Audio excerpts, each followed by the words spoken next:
وأهل الباطل لا ييأسون، يحرصون أن يفسدوا على المسلمين صلاتهم. الشيطان حريص كل الحرص، وحتى تغلق أنت كل منافذ ومداخل الشيطان وتكون صلاتك أقرب ما تكون إلى صلاة رسول الله صلى الله عليه وسلم.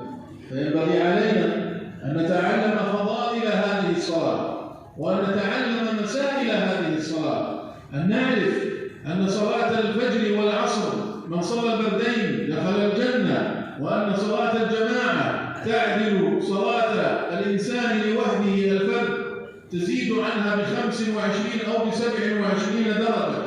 وينبغي أن نعرف أن صلاة العتمة كما قال النبي صلى الله عليه وسلم في العشاء والفجر: بشر المشائين بالعتمة بالنور التام يوم القيامة.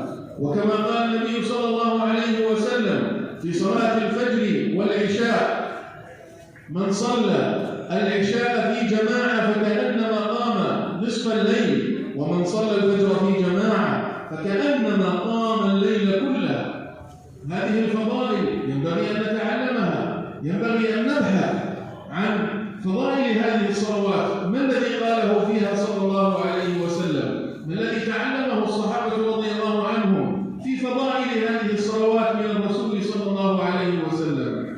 والقسم الآخر هو مسائل هذه الصلاة. لا ينبغي للمسلم أن يقف بين يدي الله وهو لا يعلم كيف يقف، وما المطلوب منه قبل أن يقف، وما المطلوب منه في داخل الصلاة، وإذا ما شك في صلاته ماذا يفعل، وإذا ما أخطأ في العدد ماذا يفعل. ينبغي أن يعرف أركان الصلاة وشروطها وسننها، وينبغي أن يعرف قبل هذه الصلاة الطهارة وشروط هذه الطهارة وأركانها.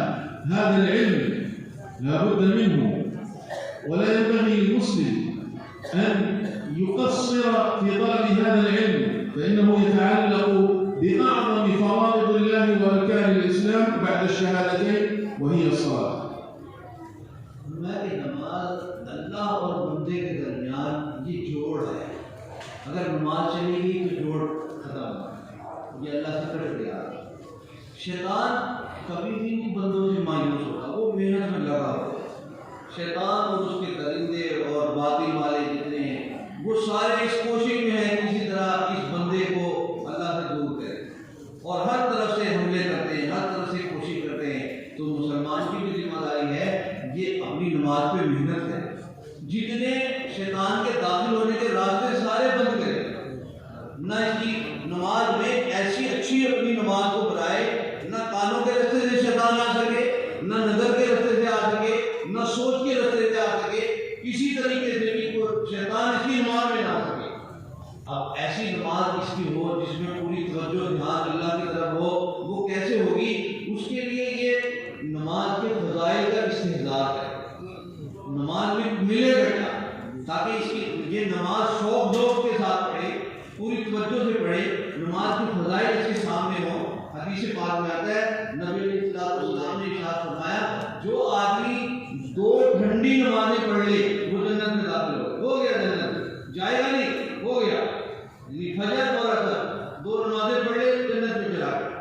और हुजूर अलैहिस्सलाम ने फरमाया, जो आदमी इशा और फजर ये अंधेरे वाली नमाजें पढ़े तो गोया कि इसके ईमानदार होने की दुआ की, ये बिल्कुल जनाब ये सही, ये मोमिन।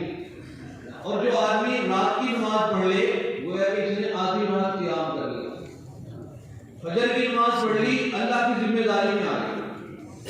और नमाज तो इतना बेहतरीन अमल है, इसलिए आदमी फज़ाइल का इल्म हासिल करे, फज़ाइल के हलकों में बैठकर फज़ाइल आमाल की तालीम अपने घर में भी करे, अपनी मस्जिद में भी करे, इनफरादी तौर पर भी पढ़े। फज़ाइल बार बार पढ़ने से इसके दिल में वो फज़ाइल बैठ जाए, इसको अमल का शौक पैदा हो, और इसके साथ मसाइल भी सीखे। नमाज की चीज़ों में फासिद हो जाती है, नमाज की क्या शराइत है, नमाज के क्या अरकान हैं, नमाज